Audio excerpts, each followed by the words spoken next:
एक केला ले लो, पक्का पक्का मीठा मीठा केला ले लो। का हो भौजी? अरे नहीं नीचे आवा है, हमार केला ले लो। अरे देखा बहुत लम्बा लम्बा मीठा मीठा पीला पीला कुल केला हमारा। ये भौजी वो हरिया कहाँ जात हूँ? तो हार ध्यान के हर हो, हमार ठेला तो हर हो न। अरे हमहू देखतानी, लेकिन ये केला तो हर केले ही एक बार लेहले रहनी, बड़ा पछतैनी। और है घुलल घुलल केला बेचताड़ा, तनी कच्चा में नहीं खे। अरे भौजी कुल कार्बाइड लगा कर न पकाए हई। हाँ वो तो देखते बानी, तबे ही तो केलवा चुचुकी गइल बा। उहे हमहू कहतानी कि कैसन केलवा हो गइल बा। तोहरी केलवा के पोलियो ना न मरले बा?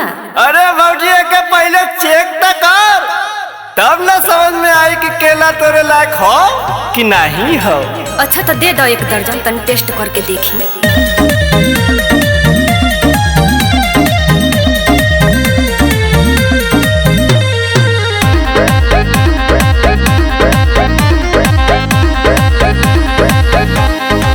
ए भौजी घूमतानी हम लेके ठेला हो, आवा मोहनी करा दले लकेला हो।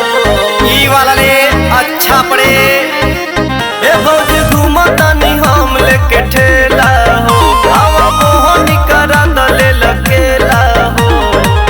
ना ये देवरू हम नहीं कीना, ना ये देवरू हम नहीं कीना, केलावा तोहर बाटे पीला हो। देत बानी केला भौजी लेला हो, हाथ गोड़ ढीला करके लीला हो। एक बेरी केलावा के छीला हो, तीन बेरी गप्पा गप लीला हो।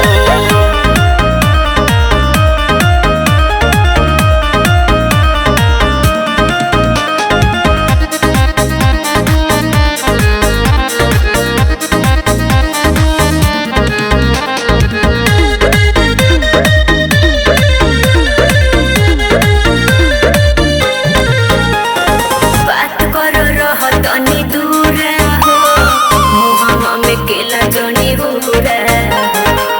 लइका खई है सयान होई है, बुढ़वा खई है जवान होई है।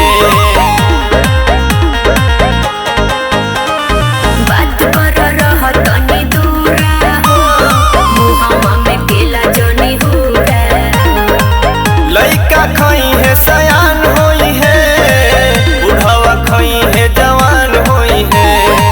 कैसे दर्जन देह बदेवरू, कैसे दर्जन दे बदेवरू, लूटता रजन के महिला हो।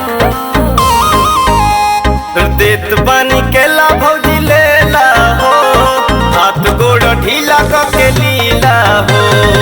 एक बेरी केलावा के छीला हो, तीन बेरी गप्पा गप लीला हो।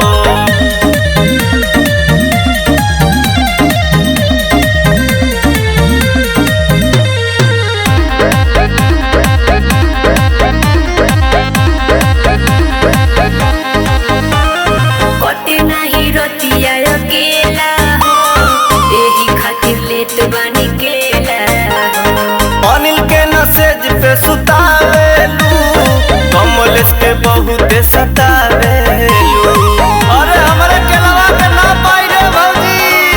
कटे नाही रतिया अकेला हो, एही खातिर लेत बानी केला हो। अनिल के नसेज पे सुतावेलू, कमलेश के बहुते सतावेलू।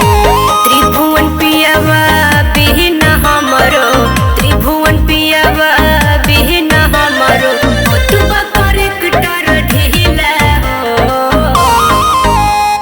मन कभी होखे त मिला हो, गपा गप केला हम लीला हो। एक बेरी केलावा के छीला हो, तीन बेरी गपा गप लीला हो। अच्छा तो दो लील ले।